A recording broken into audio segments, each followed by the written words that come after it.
Barrister Fuad, আপনি মূলত এরই মধ্যে তরুণ প্রজন্ম রাজনীতিবিদ যারা দীর্ঘদিন ধরে, আপনার অনেক পুরনো যারা রাজনীতিবিদ, তাদের চেয়েও আপনি, আমি বলবো যে অনলাইন ইউটিউব ফেসবুকে অনেক জনপ্রিয়। আপনি দেখবেন যে একটি জিনিস বারবার ঘুরে ফিরে আসছে আমাদের গণমাধ্যমে, পোস্ট ট্রুথ, এবং সেইটি কিন্তু বাংলাদেশের আমরা যারা সাংবাদিকতা করি মাঠে, তাদের সেই খবরগুলো সেরকমভাবে আসেনি। সরকারের কিছু করার আছে এখানে? আরেকটা জিনিস যে, আচ্ছা এই বিষয়ে আগে আপনার আরেকটা প্রশ্ন করলে তো উত্তরটা অন্যদিকে চলে যেতে পারে। হ্যাঁ, অবশ্যই করার আছে, যেটা আপনি মানে কারেক্টলি পয়েন্ট আউট করেছেন। আমরা তো পরশুদিন আপনার ফরেন সার্ভিস একাডেমিতে গেলাম, সেখানে প্রধান উপদেষ্টা তো পরামর্শ চাইলেন 2-3টা বিষয় নিয়ে, যে এই বিষয়গুলোতে আউটলুক করে। সেখানে কিন্তু আমি যতক্ষণ ছিলাম ততক্ষণের মধ্যে কিন্তু এইটার রিলেটেড 2টা বিষয় আসছে 2 জায়গা থেকে। একটা হচ্ছে যে আমাদের যে অ্যাম্বাসিগুলো পৃথিবীতে আছে, তারা এই প্রোপাগান্ডাকে কাউন্টার করবার জন্য যে লেভেলের কম্পিটেন্স, স্ট্র্যাটেজি এবং অ্যাক্টিভনেস শো করবার কথা ছিল, সেটা তারা করছে না। আপনি দেখলেন 2-3 দিন আগে ব্রিটেনে অল পার্টি যে পার্লামেন্টারি গ্রুপ আছে বাংলাদেশের উপরে, তারা একটা ডিবেটের আয়োজন করেছে এবং তারা এটা মানে লম্বা সময় ধরে ডিবেট করেছে। আমি ইংল্যান্ডে যেহেতু অল পার্টি পার্লামেন্টারি গ্রুপের অধিকাংশ সদস্যকে চিনি বহুদিন থেকে, এটা হিস্টোরিক্যালি হচ্ছে একটা India biased, India backed, India funded একটা লবিস্ট অর্গানাইজেশন।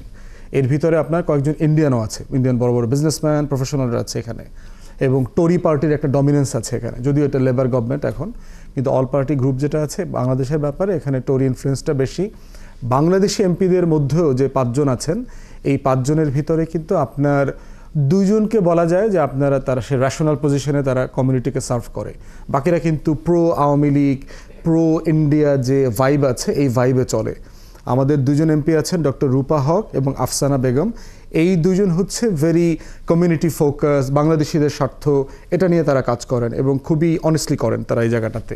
ডক্টর রূপা হক তো মানে অসাধারণ কাজ করেছেন এই গণ অভ্যুত্থানের সময়, গার্ডিয়ান থেকে বিভিন্ন জায়গায়, বিভিন্ন প্ল্যাটফর্মে বাংলাদেশ নিয়ে লেখা, বাংলাদেশের সিচুয়েশন জানা, এবং আমার সাহায্য বিভিন্ন সময় উনি চেয়েছেন। আর বাংলাদেশে কী হচ্ছে ফার্স্ট হ্যান্ড রিপোর্ট, কারণ আমরা তো ডিসকানেক্টেড হয়েছিলাম তখন ওই সময়টাতে। কিন্তু এর বাইরে যে কয়জন আছেন আপনার ধরেন এই মানে শেখ পরিবারের যে মানে ক্লাউন আছে, ক্লাউন নিয়ে না কথা বললাম, এর বাইরে যদি আছে রোশনারা আলী, স্যাডলি ওনারা মানে খুব বেশি আওয়ামী বায়াসড পজিশন থেকে কাজ করছেন, এবং এই রেজিমেও দেখেছি ওনারা কিন্তু প্রচুর ডেলিগেশন নিয়ে আসছেন ব্রিটেন থেকে। তো সেই জায়গায় দেখলাম তাহলে আমাদের ওখানকার অ্যাম্বাসেডার কী করছেন। অ্যাম্বাসেডার যে ভদ্রমহিলা ছিলেন, তিনি ইনফ্যাক্ট এই টোটাল আওয়ামী ফ্যাসিবাদী কার্টেলটাকে উনি ফ্যাসিলিটেট করেছেন। তিনি ওখানকার মন্ত্রী মিনিস্টারদেরকে গিয়ে ছবি তুলে শেখ হাসিনার বই, শেখ হাসিনার ডসিয়ার, মিথ্যাচারের ডেভেলপমেন্টের গল্প, ডিজিটাল বাংলাদেশের লুটপাট, এগুলো দিয়ে আসতেন। আমাদেরকে আমেরিকাতে দেখেন একই অবস্থা। আমাদের অধিকাংশ গুরুত্বপূর্ণ জায়গায় কিন্তু এখনও পুরাতন আমলের কর্মকর্তা কর্মচারীরা রয়ে গেছে, যাদের কাজই হচ্ছে বিদেশে বাংলাদেশের স্বার্থ রক্ষা করা। আমি এখনও দেখতে পাচ্ছি না যে পশ্চিমা দেশগুলোতে তারা আসলে কী করছে, তারা কীরকম লবি করছে। ট্রাম্প যে একটা টুইট করলো, এরপর থেকে আমাদের ইউনাইটেড নেশনসে আমাদের স্থায়ী মিশন আছে, ওয়াশিংটনে আমাদের লোকাল মিশন আছে, তারা কি করছে? ট্রাম্প ক্যাম্পেইনের সাথে নেগোশিয়েট করা, বুঝানো, ফ্যাক্টস অ্যান্ড ফিগার দিয়ে দেখা করা, আমি কোনো অ্যাক্টিভিটিস দেখি নাই। এই জায়গায় আমি একটি কথা বলি যে গেল 21শে অক্টোবর থেকে 26শে অক্টোবর আমি নিজে ওয়াশিংটনে ছিলাম। তখন ওয়ার্ল্ড ব্যাংক IMF এর কনফারেন্স চলে, ইউনিয়ন কনফারেন্স। সে সময় হঠাৎ করে একটি পুরনো ঘটনায় বাংলাদেশের অর্থ উপদেষ্টা ডক্টর সালেউদ্দিন আহমেদ এবং বাংলাদেশ ব্যাংকের গভর্নর, তার 2 জনের হঠাৎ করে একটি মামলায় ওয়ারেন্ট দেওয়া হলো, এবং এই ঘটনায় প্রধান উপদেষ্টা একটা হস্তক্ষেপে তাৎক্ষণিকভাবে সেটি স্থগিত করে তারা আবার নিরাপদ দেশে ফিরে করেছেন। কিন্তু সেখানে থাকা অবস্থায় বাংলাদেশি কমিউনিটি যারা, তাদের 2-1 জন বলবার চেষ্টা করেছেন, তথ্য দিয়েছেন যে আমেরিকায় যেহেতু লবিস্ট ফার্ম বৈধ, সেখানে যে কাজটি করতে $5,000 বা $1 মিলিয়ন হয়, সেটির জন্য বিভিন্ন মানুষ, বিভিন্ন ব্যক্তি, বিভিন্ন ব্যবসায়ী গ্রুপ যারা দেশ ছেড়ে পালিয়ে গেছে, বিভিন্ন ব্যাংক লুটেরাদের, তাদের এখানে হিউজ পরিমাণ মানি তারা লগ্নি করছেন, বড় বড় লবিস্ট ফার্ম নিয়োগ করছেন।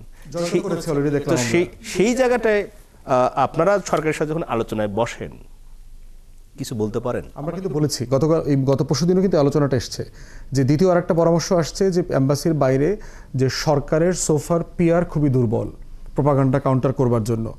বাংলাদেশ রাষ্ট্রের মধ্যে কিন্তু আপনার পিআরও অথবা ইনফরমেশন ক্যাডারের কিন্তু কয়েক হাজার লোক আছেন জেলায় এবং কেন্দ্রে সব কিছু মিলায়, বাট তারা খুবই ওল্ড ফ্যাশন। তাদেরকে সময়ের সাথে যে ট্রেন করা, ডিজিটালি ইকুইপ করা এবং পিআর মোবিলাইজ করবার যে কাজটা করা দরকার সেটা তারা এখনও সাফিসিয়েন্টলি মানে হ্যান্ডেল করবার জন্য কেপেবল না বলে মনে হচ্ছে। প্রেস টিম যেটা আছে ওনাদেরকেও কিন্তু আমরা পরামর্শ দিয়েছি এবং আমার কাছে এখন মনে হচ্ছে যে আমি যতটুকু জেনেছি যে প্রেস টিম এই ডিসইনফরমেশন মিসইনফরমেশন হ্যান্ডেল করবার জন্য তারা বাংলাদেশের ইউথদের একটা বড় অংশকে তারা ট্রেন করতে চায় এবং এক্ষেত্রে তারা বিভিন্ন মিশন থেকে তারা সাহায্যের অফারও পেয়েছে। তো আমি বোধ করছি যে এটাকে স্পিড আপ করা দরকার। এবং আরেকটা কাজ যেটা করা দরকার, গণ অভ্যুত্থানের সময়টাতে যে সকল ইউথরা নিজ দায়িত্বে এই অ্যাক্টিভিজমটা করেছেন, মানে প্রোপাগান্ডা কাউন্টার করেছেন, তাদেরকে বাছাই করতে পারলে আপনি একটা মানে রেডিমেড রিক্রুট পেয়ে যাবেন, পরীক্ষিত মানুষ পাবে। 3 মাসে পরীক্ষিত অলরেডি সেই কাজটা করে যাচ্ছে রাষ্ট্রের হয়ে, নাগরিক হয়ে করে যাচ্ছে। যেমন গোবিন্দদা, তাকে তো রাষ্ট্র কোনো টাকা দেয় নেই যে ভাই আপনি আমাদের হয়ে কথা বলেন, কিন্তু উনি নাগরিক আকারে বোধ করছেন বাংলাদেশের পক্ষে এই মিথ্যাচারের বিপক্ষে আমার একটা লড়াই দরকার। অতএব যে সকল তরুণরা এই কাউন্টারিং দ্য ন্যারেটিভসের লড়াইতে আছেন তাদেরকে রাষ্ট্র কাজে লাগানো দরকার এবং এটা করার সুযোগ আছে। আমি বোধ করছি মিথ্যাচারে, চার্চিলের একটা বিখ্যাত উক্তি আছে যে মিথ্যাচারের দেয়ালটা অনেক মোটা এবং উঁচু, সত্যটা খুঁড়তে অনেক কষ্ট হয়, কিন্তু সত্যটা পাওয়ার পরে মনে হবে যে মিথ্যাচারের দেয়ালটা আসলে খুব দুর্বল ছিল, ভঙ্গুর ছিল।